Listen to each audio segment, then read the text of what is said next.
Bismillahirrahmanirrahim. Assalamualaikum warahmatullahi wabarakatuh. Alhamdulillah wa syukurillah, la hawla wa la quwata illa billah. Asyhadu an la ilaha illallah wa asyhadu anna Muhammadan abduhu wa rasuluh. Allahumma salli ala Muhammad wa ala ali Muhammad, amma ba'du. Kaum muslimin wal muslimat rahimakumullah.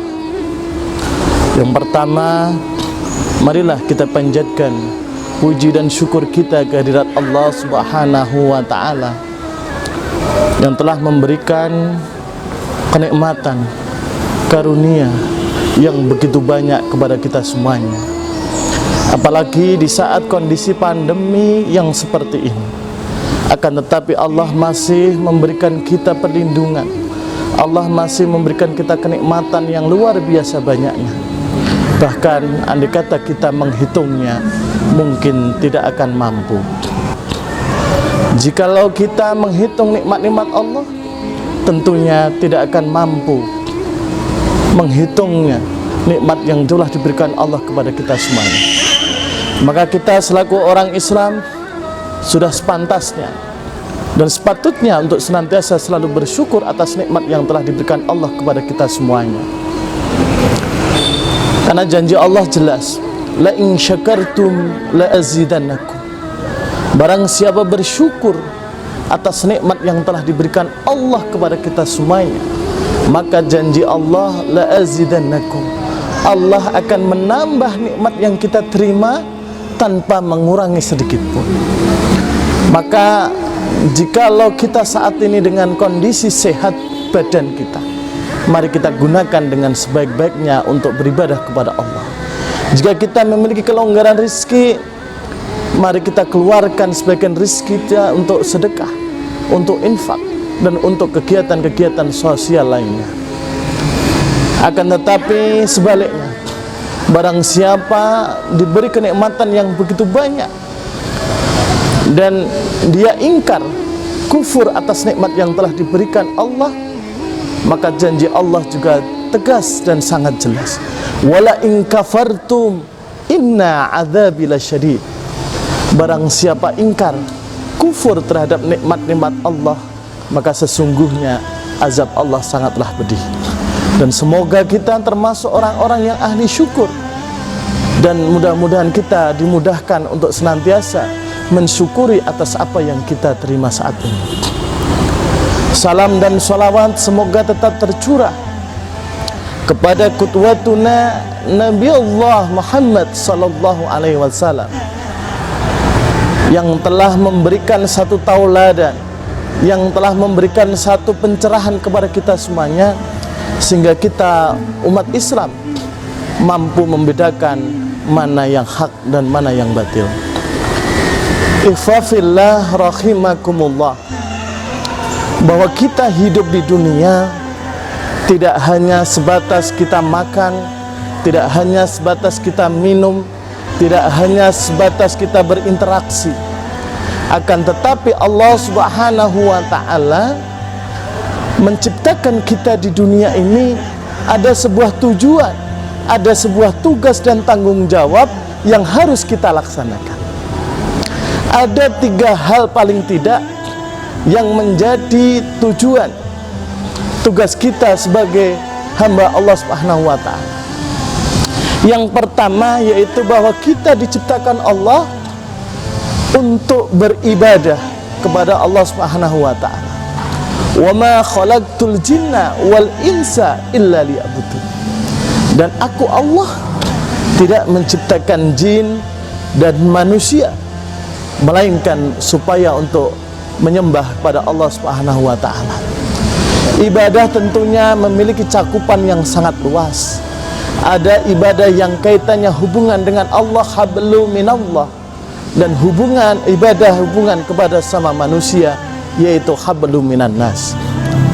Hubungan kita kepada Allah Subhanahu wa ta'ala kita tunjukkan dengan ibadah-ibadah sehari-hari. Apalagi saat ini adalah momentum pandemi corona yang belum ada tanda-tanda untuk berakhir. Maka marilah kita gunakan untuk senantiasa menyembah kepada Allah Subhanahu wa taala. Kita taqarrub ilallah, mendekatkan diri kepada Allah Subhanahu wa taala agar hati kita menjadi tenang.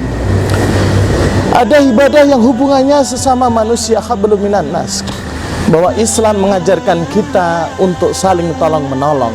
Islam mengajarkan kepada kita untuk saling kasih sayang, membantu kesulitan-kesulitan saudara kita. Menyingkirkan duri di jalan adalah bagian dari ibadah. Tersenyum melihat saudaranya di jalan, itu bagian dari ibadah. Berkata jujur, berkata santun, itu adalah bagian dari ibadah. Ifafillah rahimakumullah. Tujuan kita diciptakan Allah yang kedua, yaitu sebagai khalifah. Bahwa Allah Subhanahu wa ta'ala menciptakan diri kita sebagai pengelola, sebagai pengelola kehidupan kita di dunia ini. Bahwa dunia ini diserahkan kepada manusia untuk dikelola dengan baik. Bahwa di dalam surat Al-Baqarah ayat 30 sampai 33, Allah Subhanahu wa taala di sana terjadi dialog antara Allah dengan malaikat. Pada saat itu Allah SWT berfirman kepada malaikat, "Wahai malaikat, aku akan menciptakan manusia."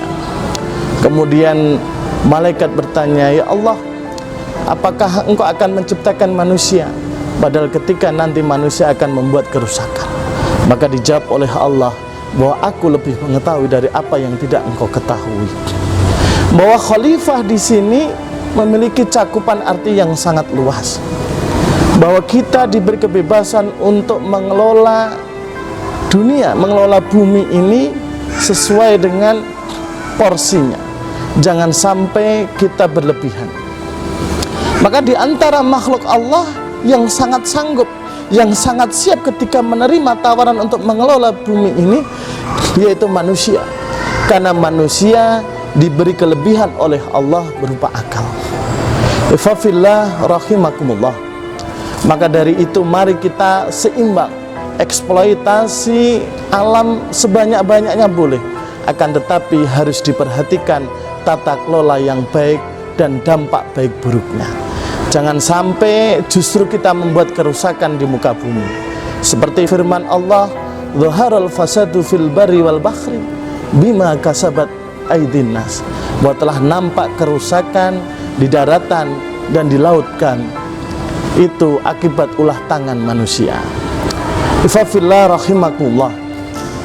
Tugas kita sebagai manusia yang ketiga adalah melekat pada diri kita, yaitu berdakwah, amar ma'ruf nahi mungkar. Kuntum khaira ummatin ukhrijat linnas ta'muruna bil ma'ruf wa tanhauna 'anil munkar.